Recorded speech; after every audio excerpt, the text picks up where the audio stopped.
why would I put on the side of my UFO a big red star with English letters on it?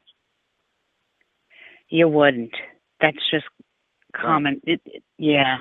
That. Well, you know, I think they think a lot of us humans are pretty damn stupid. I mean, I think they're aliens. I think they're real UFOs. I mean, I think I saw one, right? But in this context, you know, you have a half dozen UFOs that are pretty much the same type of UFO, you know, and they've got these alphanumeric numbers. Now, if you look at those US, UN, SD, right? You know, you're starting to see potentially a model where these are like serial numbers. Think of it as the tail numbers on an airplane. Every airplane that you ride on, every airplane that you see has a tail number. You can put that tail number into a database and find out who owns it.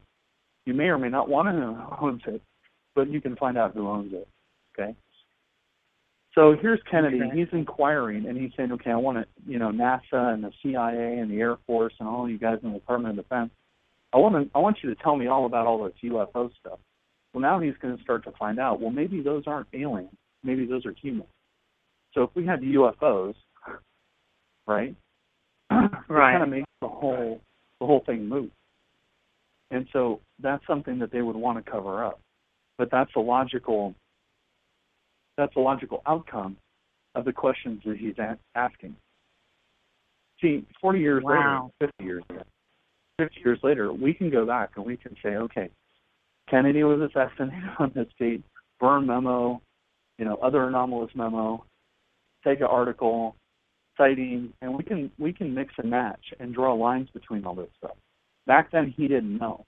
So assuming that those memos are real, you know, we can start to see now through declassified documents and research of our predecessors, we can start to see these constructs starting to form. And when we see the constructs, now suddenly his death makes a different turn. Maybe it's not just because he slept with one of the ex-CIA guys' wives, right? That would give him a reason to pull the trigger, but not to bring down an entire presidency, you know. Maybe one of the contributing factors, and I think there were a lot of contributing factors, but maybe one of them was the fact that he was asking the wrong questions or that he was in possession of information. And maybe he wanted to, you know, to expose it. Maybe not. But I think he was either looking in the wrong place or he had information that people didn't want him to have. And when you read those memos, it's very pointed. It's like a conspiracy theory under a conspiracy theory under a conspiracy. There's like many layers to this. It's like an onion, you know, because we've all been told, you know, he was assassinated because of the Bay of Pigs and not approving certain things for the CIA. And, you know, now you're telling me about the whole UFO thing, and that makes complete sense. Back in that era, the 60s, I mean, people were, you know, pilots who said they've seen things were grounded and could never fly again for speaking up and saying what they saw. So, wow, this is like layers of an onion I'm ripping off here slowly. but also, remember, is that when you're talking about these UFOs with these alphanumeric, let's call them tail numbers for the sake of argument, right? Well, now we have a problem because within these 6 UFOs, one is at least a couple of them have a UN designation, at least one of them had a US designation, and at least one of them had a what you could say is a Soviet designation, right? I think one had an alphanumeric number, the other one had a red star, and it actually said like red star below it or something silly like that. But, you know, if you've got UFOs of a similar manufacturer with these tail numbers in English, and by the way, English is the international language of flight. If I fly on Japan Airlines, right, JAL, if I fly on Japan Airlines or Asiana or Aeroflot or any aircraft, and I fly from, say, Berlin to Tokyo, or I fly from, say, Paris to New York, no matter where that pilot is from, he's speaking in English, okay? So all the tail numbers and designations and everything, they're all in English because that was somebody somewhere decided that English was the international language of flight. So I could be Japanese, but if I'm flying that 747, when I call Paris, when I call de Gaulle and say I want a runway, I'm doing it in English. Wow, I didn't know that. So everything is in English. Yeah, so that makes sense, right? So you have these alphanumeric numbers on these UFOs, and they're in English. That makes total sense. But here's the problem: you've got all these UFOs, and you've got these alphanumeric numbers, and this is just one example. There are others. They're in the book, but you can look in Sega too. But there are other examples. If you look at that, you're now looking at UFOs from different places, meaning different countries. So now when Kennedy's asking about, what are these, right? We call them UFOs, but what are they really? Now you have to cop to the fact that, well, maybe we're already working with the Soviets, maybe we're already working with the UN, maybe it's a UN program, maybe we're already working with the UK or Italy, China, and we have these UFOs that we're flying around. The other important thing to understand that during that same time period, you have these groups like NICAP and others, and we always hear stories, and this all comes back to the memo, right? We always hear these stories about agent provocateurs and infiltrators, and you go to a UFO convention and it's like a game. People are like, is that the government stooge? Is that the government plant? Right? Well, the reality is that in the 50s, 60s, and 70s, the CIA, the KGB was known to have been putting people into these groups to go out on the sky watches, because the KGB believed that a lot of the aircraft that people were seeing were experimental, or they wanted to track what was being seen. So the CIA put CIA agents in there as well to monitor the KGB agents that were in these UFO organizations, right? And I think what that actually was a passive way of trying to, say, the Soviets and the Americans, and we did the same thing in the Soviet Union, right? They had a very interesting, I forget the name of it now. It's like Directorate S or something, but they had a whole like UFO research group that operated out of the KGB, and we had moles in there. We were spying on them, and but I think what you're actually seeing, what I think you're actually seeing is that they were trying to track our fleet versus theirs, not because we're fighting, but to make sure that we're not lying. It's kind of like the SALT Treaty. When Reagan signed the SALT Treaty back in the day with Gorbachev, we sent inspectors over to the Soviet Union to count the number of ballistic missiles that they had. They sent guys over here to count the number of ballistic missiles that we had, just to make sure that if we got into a pitched nuclear war, we really could destroy these with like 300 times. But it wasn't because they were stopping us. It was because they were counting to make sure we were being honest. And that makes sense in the way that geopolitics works. There's a thing called game theory. Are you familiar with game theory?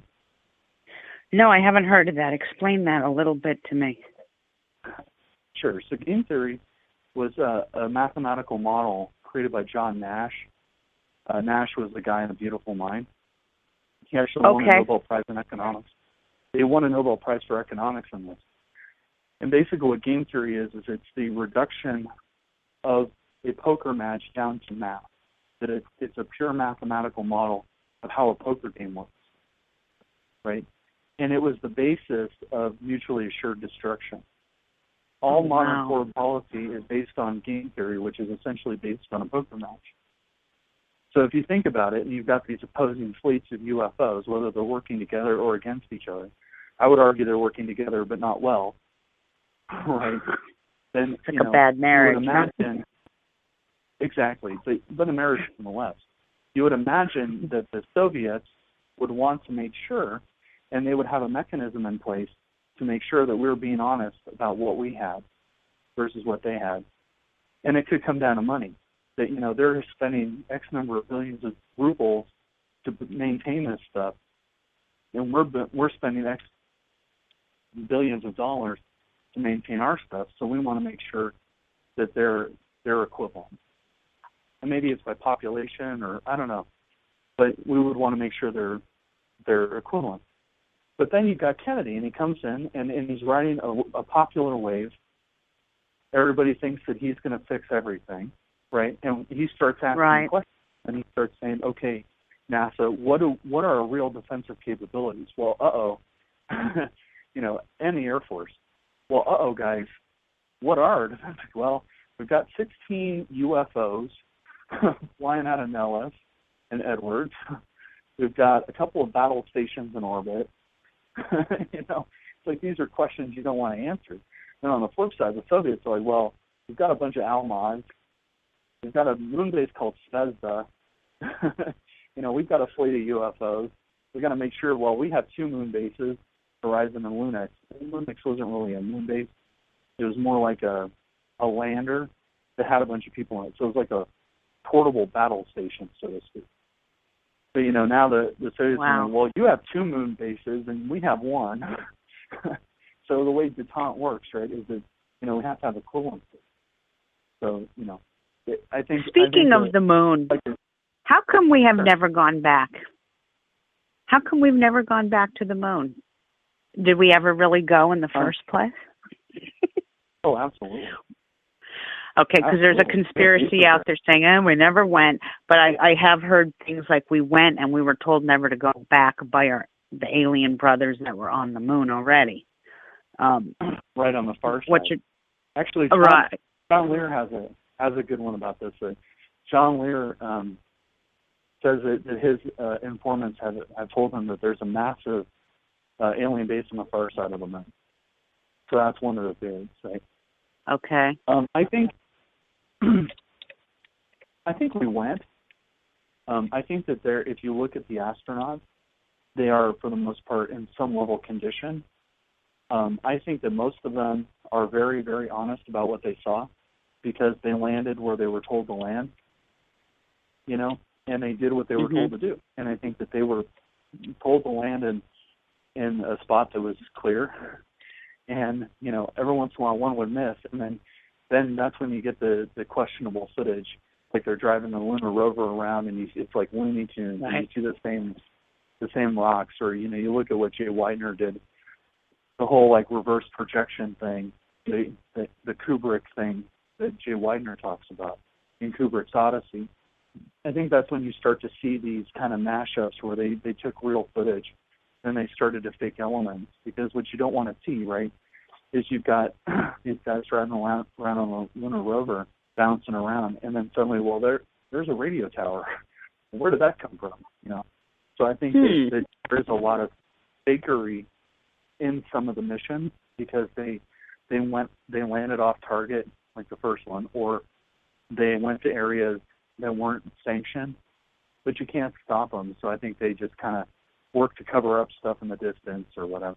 But I think we have bases there, so I think we didn't go back because it's expensive and it's time consuming. And today, right? I mean, think about it for a second, right?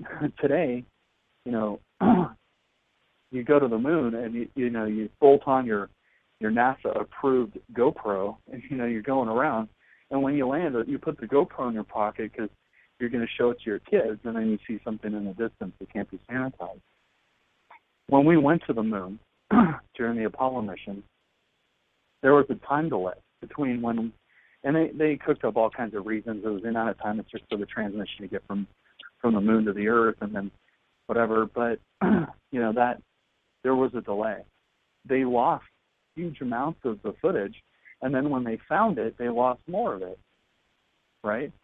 So we've never gotten a full accounting of what happened on the moon, but I absolutely think we went.